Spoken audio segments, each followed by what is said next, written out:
Have you ever been on a server and seen a staff member fly around a lobby and be like, damn, that guy seems so cool. He loves the server and the community and is helping us have a smooth server experience.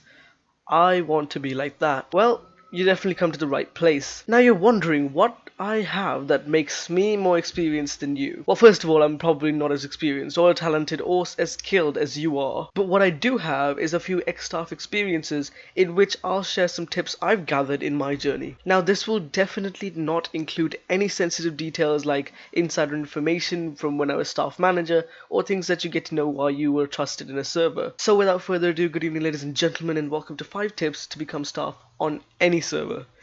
This works 100% guaranteed every time it works. So let's get started. So first and foremost, what I look for in an applicant and what most other staff managers look for in an applicant is the love you have for the certain server that you're applying for. If you don't have a bond or connection with that server, odds are you won't get accepted, and even if you do, you'll be bored out of your mind after the first few weeks and the magic is gone. Apply for the position purely if you want to help the community.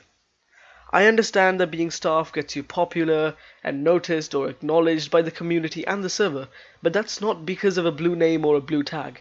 It's because of the respect of your actions for the betterment of the server and not just for yourself. This may sound like common sense, but you will not believe the amount of people I've seen apply with little to no knowledge of the server but want the rank to show off to their friends. And always remember, if you love the server, you don't specifically need a blue name or a rank to help people and guide them. Sure, you may not have that much respect, but you'll have to earn it.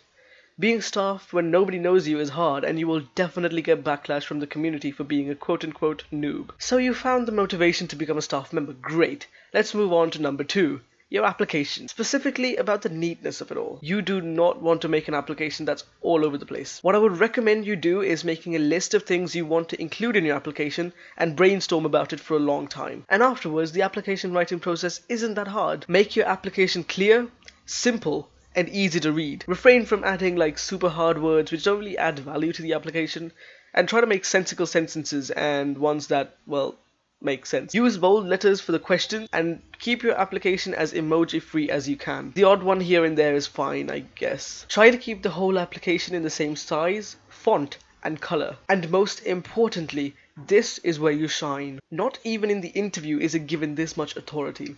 Every single word you put matters because the staff managers read every single word and learn something new about you. Everything you do, say, or publish on there will affect your chances drastically. Remember, it takes paragraphs to get the approval of staff managers that can be completely destroyed with one word that they didn't like or a sentence they weren't fond of.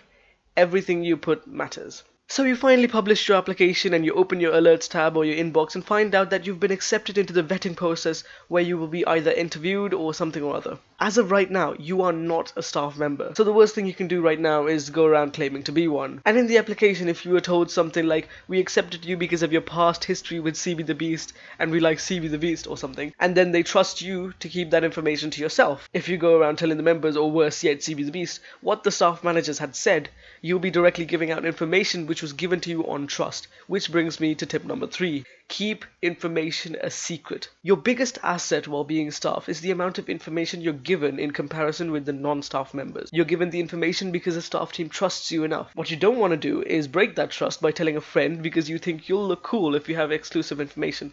It doesn't work like that. If information gets leaked out and you'll get the blame for it, it will cost you your staffhood, and depending on the severity, you may even get banned from the server. So keep information to yourself. So imagine you got declined and you were probably given a copy-paste message since they get a lot of applications. What people usually do is flame at them for being quote-unquote too lazy to respond themselves. Robert E. from Hypixel explained this beautifully in the FAQ for Helper, which I will link in the description, but my highlight is this part. Sometimes we find that people are so angry about a copy-paste message that they are blinded to the fact that it contains a lot of wisdom that is based on years of experience reading applications. I couldn't have explained this any better than she did, and honestly it's completely true.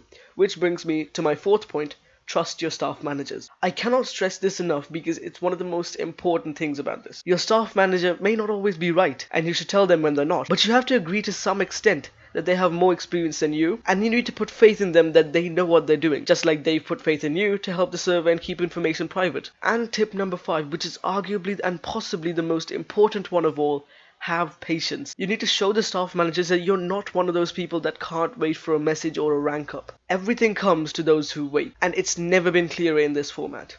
I can tell you without a doubt that I grow so much respect for people that wait and listen before opening their mouths, and it pays off so clearly. So that's the final piece of advice I'll give you. I might make more videos like this in the future, like I have a plan to make videos like 5 things that are good about being staff, 5 things that are bad about being staff, shit like that. If this video helped you in any way, leaving a like is highly appreciated. Comment down below on what you want to see next. Subscribe and hit that bell button if you think you want to see more videos like this in the future. I upload videos every Saturday at 5 PM GMT, and I will see you guys next week. And as always, I'll keep you posted. Bye bye.